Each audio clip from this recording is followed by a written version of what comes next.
Hey everybody, so I'm back for another episode of Love and Marriage Huntsville, the season finale. Thank goodness, because I'm over it. Honestly, this episode wasn't about shit. So let's just get through it, shall we? All right, as you can tell, my voice is going. I got through the flu, made it to the 22nd of December, spent Christmas with my family. My brother's still here. I couldn't even speak on Thursday. All right, so that's not the reason why this video is going to be short. Not exactly. There just ain't much to say, but that also is another reason to go ahead and make it short. Okay, so Love, Marriage, Huntsville, Family, Fidelity, and Fish Fry. All right, season 6, episode 31. Here we go. Stormy and Courtney, we get them. So apparently they finally came back from that log cabin trip in Houston. Okay, and everybody, by everybody, I mean Stormy, Nell, Mel, talk about how great the trip was. We, I guess, get the real at the end when Tisha was like, Houston was tough. I don't understand. Never mind. Anyway, so Stormy and Courtney are playing around with grown people Hot Wheels on the street. So they end up going to sit down. Stormy started telling her husband a story. And it took me a good 45 seconds to decode one of the words coming out of her mouth. Okay, Stormy, I don't see it for you. I've tried to give you credit where I could, but sis, I'm not here for it. All right, next, moving on. Well, no, I'm not done with this. So Stormy wants to have a fish fry in Mississippi because everything apparently went well in Houston. Like I said, okay, girl. Okay, if you say it went well, okay. She asked Courtney to come, and he was like, I'm not coming. Let me tell y'all something. Courtney is probably the realest person on this show. Okay, he tries to support his wife because she's his wife, but he ain't gonna be involved in a bunch of bullshit, and I don't blame him. So Mel goes to Nell's daycare, which is the first and last scene we get with Nell and Fletcher here at the end. How anticlimactic considering the role they played this season, but okay. And support the Fletcher's back to school book bag drive. Mel comes up, dancing to a beat. I swear only she heard, but maybe that was just me. She says this is right up her alley because she was a former educator, and it makes it easier when kids have what they need. Honestly, that part. Okay, but they are still gonna forget their pens and pencils. But nevertheless, I see you, girl. Maybe that's why I like Mel. Maybe because that's still something I appreciate about her. Anyway, so it was nice to see a daycare scene where they're just doing something nice. But of course, the Fletchers had to bring up Martel. I guess since Tisha and Marceau don't get scenes with Mel, they are now the new people that have to bring up Martel to Mel on a regular basis. Cut it. All right. So Stormy goes with her cousin Butter.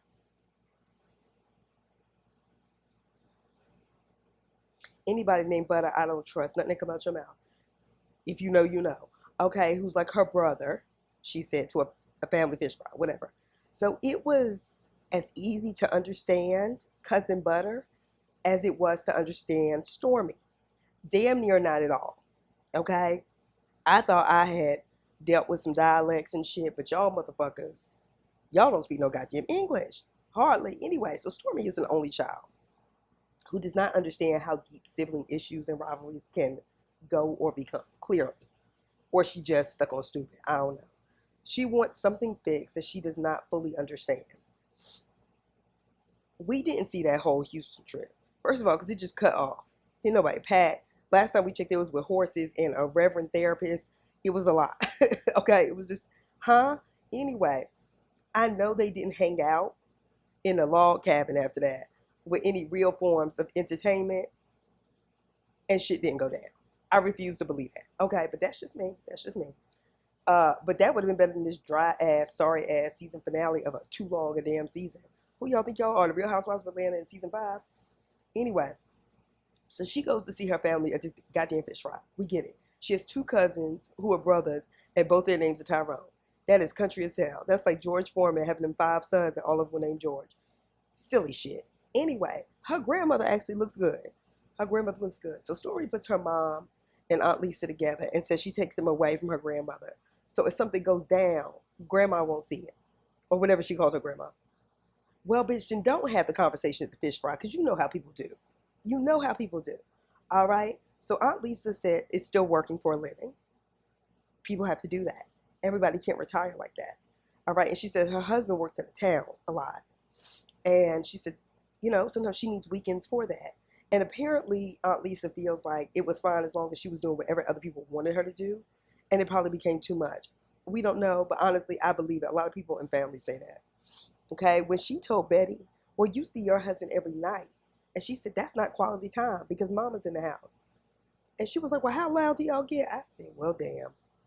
But I'm going to tell you what it was. It was the cousins in the back for me that started. See, that's what situations either better because other people start laughing or worse. And in this situation, that was a mess. All right. So they kind of settled it, I guess. But Lisa was not hugging her. She said, you're asking for too much. Okay. This is not going to get settled. We did this scene for you, Stormy, on this raggedy ass show. Be grateful. But it probably ain't considered raggedy in Huntsville. Anyway, so she said this was the best she's ever seen them. I said, baby, if that's the best, bitch, why are you even trying to get your family back together? What are you rebuilding back to? That's the best? Girl, bye. All right, so Mel came up in the rain, switching and stunting to meet Martel. I said, okay, make him regret it. All right, so she clearly wore that outfit to get back at Martel. Like, Mel be killing the fashion. She be killing it. So why did they play Martel when he went ahead and paid that $4.90? Something about the way that camera stayed on that card machine. It was like they expected it to decline. And if it would, I would have died. Okay. We all been broke, but fuck him. Okay. So he brought Mel some flowers. And Mel said, I think this is inappropriate. We're divorced. We've been divorced. I said, uh-oh. It's about to get real. He said, well, I'm not dating. I'm single. She said, well, I'm dating. So it's inappropriate. I said, yes. This ain't all about you, Martel. Yes, Mel. She said, give them to the kids. I said, ooh, Martel, you do have a lot of kids, though. So at least two apiece. The boy probably ain't going to want it. The girl's probably just going to take it to be nice. Anyway, so Martel starts saying that Mel is focused on the negative. He said he was trying to be nice. No, you're trying to be manipulative. And you sound like an abuser. When y'all was having that whole conversation at that little tea table, and you were like, honestly, I wouldn't have done it if I knew it was going to destroy my family. And she looks at him like, how did you not think this was going to destroy your family? He said, if we were to get back together now, this wouldn't happen. See, this is why I say Martel is an abuser. I don't know if he's ever put his hands on Mel. That's not what I mean. But certainly mentally and emotionally. That, if you come back, it'll be different. Shit. The fuck out of here. So, then he said, well, look, our co-parenting has gotten better. It was when Mel rolled her eyes and her body language, no words, just the way she was grabbing her teeth and everything else.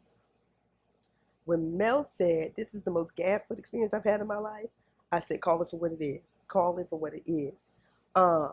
She was like, we don't talk. She was like, and when we text, it's specifically about the kids, or you do some other inappropriate stuff, which I believe.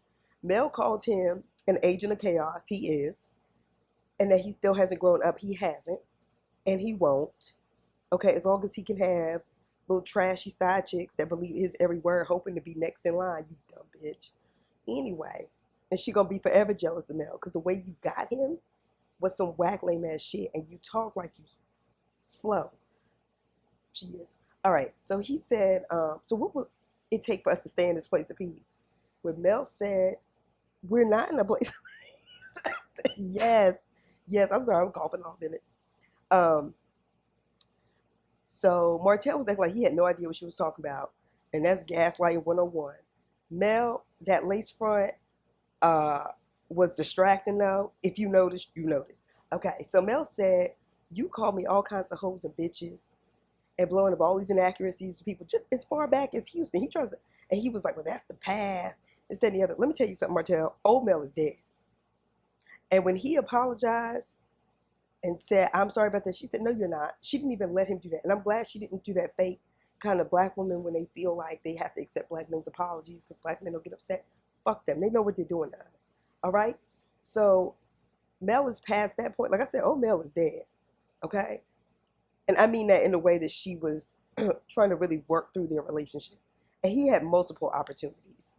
She wanted to at least have a decent, a peaceful divorce as much as possible. He did not let her have it. Let's not act like you hadn't had plans to release that sex tape to humiliate her and degrade her. That should have been addressed on the show, but I don't know if we're gonna get more of that at the reunion, or if maybe Mel didn't want to see that addressed on the show. I don't know. So Mel is past the point in trying to figure it out with his narcissistic ass. Good, because girl, let me tell you something. You may have the scars, but you got your mind and your soul back, and that's all right. So she was your wife, and he keeps saying she's focused on the past. And I'm like, you can't break somebody's heart, humiliate them, lie on them, degrade them. And Mel took the words out of my mouth. She was like, you can't tell me what to get over. Then she asked him why he has on the ring she bought him back in 2008. I said, because see, I guess now she's looking at it, but she wasn't giving that shit no attention before, especially not for the Scots to go and take his side and shit. And he said, well, you still have on the one I bought you. She said, no, I don't. He's looking at her face, bold ass lying. She said, I got this a year ago. And I'm just like, Martel, like, does he mind fuck himself into believing, like, well, because I telling himself the lies. I put her on. So essentially, I must have bought that. It's on your ring finger. Sir, you know you didn't buy that. Child, I can't. He's exhausted. And he was like, I'm manifesting this. I said, because I don't want to use that word. Bitch, fuck him. How about that?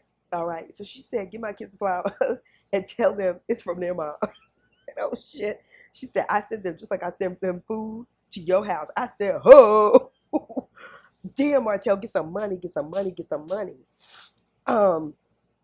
Kimmy and Maurice have another whack-ass date night. I was over it before it started, if I'm just being honest. Like I said, I'm over it. Did I say that already? Anyway, so they got that big-ass nice house. And Monster is somewhere. Did we just forget about him? Where did he go? Did he go back to his mama's? Is he in Michigan? Where is he? But I don't want to hear any of this bullshit about their sex life. But they insist on sharing it. Kimmy set up their date night as a thank you to a man who she said, to a man who said she's a good wife by turning over and being quiet. Something to that effect. She said he didn't sign up for this. He did. He did. When y'all said for better or for worse in sickness and in health, he did sign up for it. He's supposed to be there for you, Kimmy. And I feel like you feel the need to do these things for him to keep him. And I feel like to keep him in an unhealthy way. I'm not talking about making people happy in a relationship. You should do that. And I don't like it. It's a bad look. And I felt bad when Kimmy talked about losing her hair and her skin changing and the social media comments and how it affected, you know, her libido. And I can imagine it does. If you don't feel sexy, feel pretty. And I know my mother's very strong. But I know that she felt that way about losing her hair. My mother always had long, healthy hair. And both times she went through chemo, she lost it. And so I understood that. And I think that's also a piece of me that's why I'm so annoyed with this. Chemotherapy and breast cancer, any type of cancer, anybody who has been affected by it knows it is hard, it is rough, and for any family member to survive it is nothing short of a miracle. Because you can actually live healthy and do all the right things, and that stuff will come for you. And I work with somebody who recently lost their father to liver cancer. And I remember just kind of walking in and just having to check on her because, you know, I speak, but something just didn't seem right to me. This is somebody I've known for years. And just said, are you okay? And she was like, well, it's just a family emergency.